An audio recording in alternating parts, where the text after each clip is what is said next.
अहो उत्तर देतो ना, उत्तर देतो ना तुम्हाला. मदत येणार होती ती पूर्णपणाने केंद्र सरकारची आली आहे का? प्रश्न मागच्या तारखेचा होता उत्तरात. आता मंत्री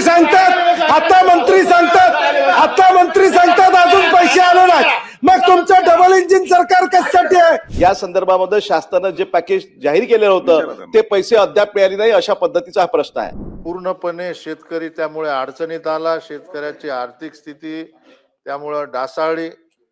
वेळेवर पंचनामे झाले नाही. पर्जन्यमान यंत्र आणि पर्जन्यमापक यंत्र जे आहे ते नादुरुस्त असल्याने चुकीच्या नोंदी तिथे झाल्या आणि 50% पेक्षा जास्तीचं नुकसान याचं जे 8 शासनाचे आहे ती अनेक शेतकऱ्यांचं नुकसान हे 40 ते 50% आहे.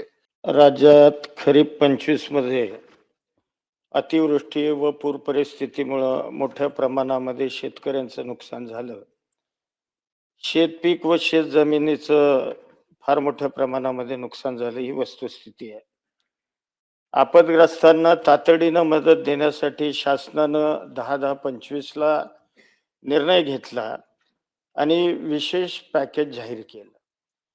या पॅकेजच्या अनुषंगानं शेत जमीन नुकसानीसाठी साधारण 7,893 कोटी रुपये शेतकऱ्यांच्या खात्यात आपण जमा केले आणि बी बियाणं व इतर अनुषंगिक बाबींकरता प्रति हेक्टर 10,000 रुपयाप्रमाणे एकूण 7,768 कोटी एवढी मदत आपण वितरित केलेली आहे.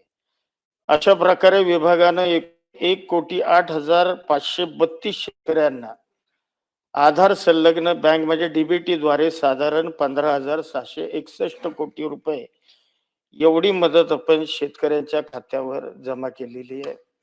आणि अशा पद्धतीनं शेतकऱ्यांना कुठेतरी दिलासा देण्याचं काम हे सरकारनं या माध्यमातून केलेलं आहे.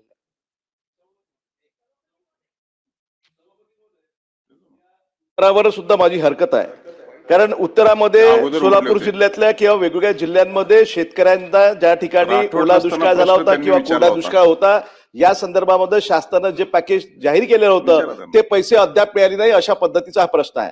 याच्या उत्तरामध्ये आपण शेतकरी आत्महत्येच्या बाबतीमध्ये काय परिस्थिती आहे ती आपण उत्तरामध्ये सांगताय, पण मुळात आणि दुसरा असा प्रश्न आहे की असं एकही अधिवेशन नसेल की ज्या अधिवेशनामध्ये शेतकऱ्यांच्या बाबतीमध्ये त्यांच्या पॅकेजच्या बाबतीमध्ये चर्चा होत नाही सातत्याने. आणि प्रत्येक वेळेस उत्तर काय राहते की त्या ठिकाणी त्यांचे बँक खाते लिंक झाले नाही, अपुरी केवायसी आहे, आधार खाते लिंक नसते, प्रणालीमध्ये तांत्रिक कारणांमुळे. किती वर्षापर्यंत आपल्या राज्यातला शेतकरी अशा पद्धतीची ही प्रोसेस पूर्ण होऊन त्यांना त्या ठिकाणी मदत मिळणार आहे? आणि म्हणून हा जो काही प्रश्न राजेश राठोड यांनी उपस्थित केलेला आहे त्याच्यामध्ये सोलापूर जिल्हा, चंद्रपूर जिल्हा आणि नांदेड जिल्हा या सर्व जिल्ह्यांमध्ये जे आर्थिक पॅकेज शासनानं जाहीर केलं होतं ते पैसे कोणत्या तारखेपर्यंत त्यांना मिळणार आहे, हा आमचा स्पेसिफिक प्रश्न आहे. नाही, विषय असा आहे की काही अडचणी साहेब यामध्ये आहेत का? तर आहेत. ई केवायसी व्हायला वेळ जातो म्हणून आपण फार्मर आयडी आपण त्याकरता हे केलं आणि त्यामुळं अनेक शेतकऱ्यांना ताबडतोब मदत त्या ठिकाणी मिळाली. आता तब्बल आपण मदत केली 20,128 कोटीची आहे. यापैकी साधारण 15,500-16,000 कोटीपर्यंत आपण मदत डायरेक्ट शेतकऱ्यांच्या खात्यावर जमा केली.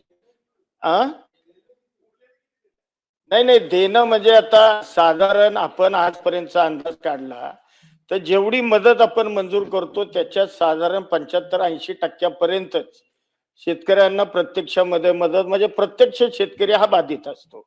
आता त्या सगळ्या गोष्टीची छाननी करण्याची प्रक्रिया सुरू आहे.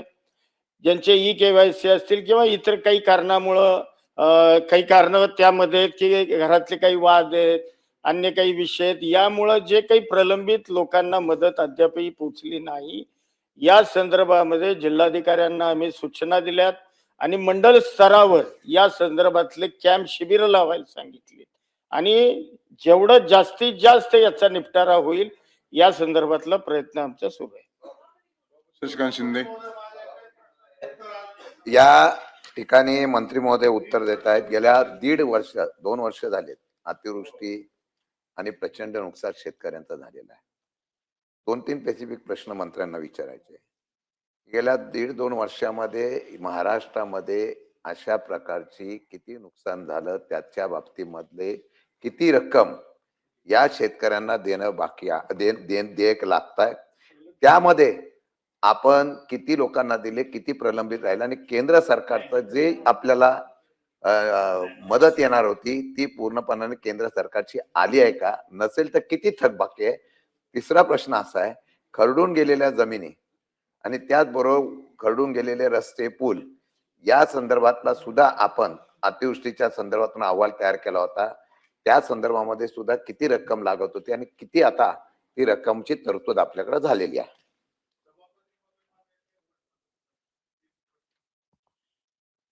आजपर्यंत आपण राज्यामधल्या तब्बल 1,02,00,000 शेतकऱ्यांना म्हणजे 2,34,860 शेतकऱ्यांना साधारण अंदाजे हेक्टर क्षेत्र 79,83,581 हेक्टर क्षेत्र आणि एकूण मदत 15,817 कोटी एवढी मदत आता शेतकऱ्यांच्या खात्यावर जमा झालेली. हे मगाशीच माझ्या उत्तरामध्ये बाकी मदत आम्ही मंजूर केली 20,128 कोटी.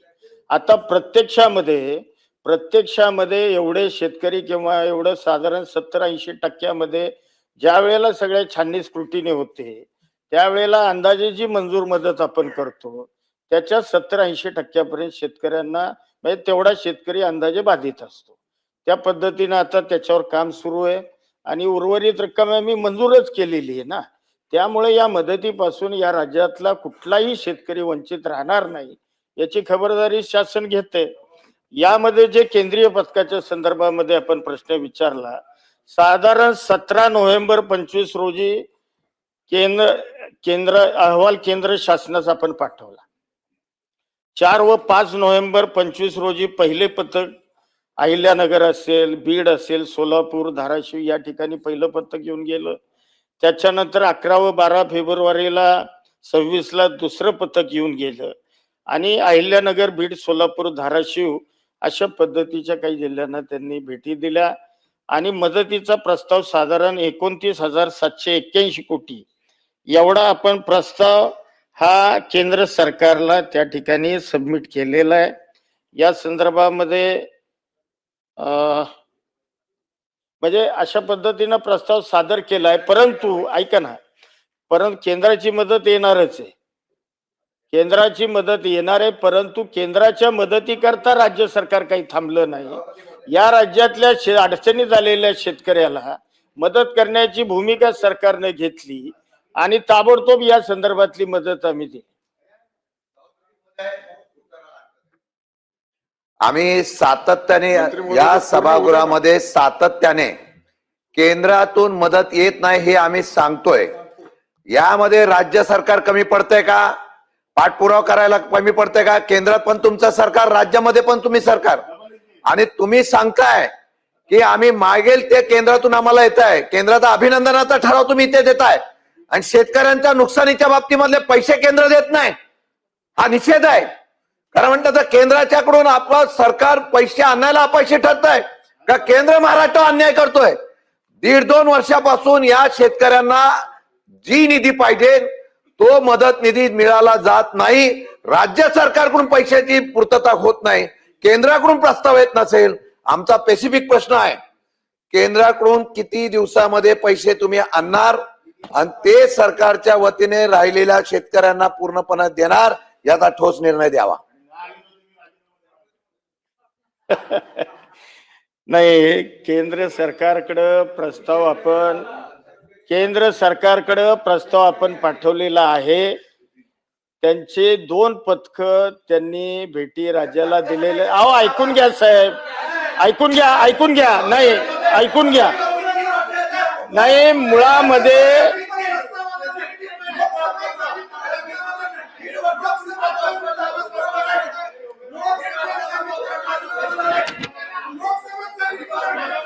मंत्री महोदय बोला आपण.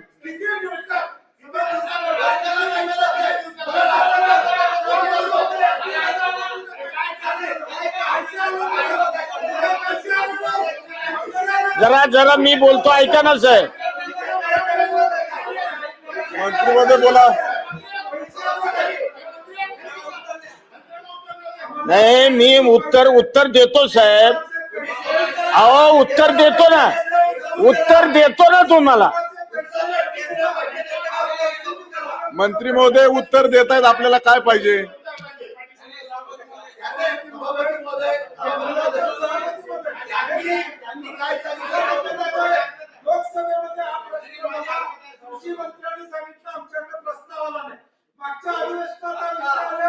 शासन म्हणलं प्रस्ताव पाठवलेला आहे, प्रश्न मागच्या तारखेचा होता उत्तरात.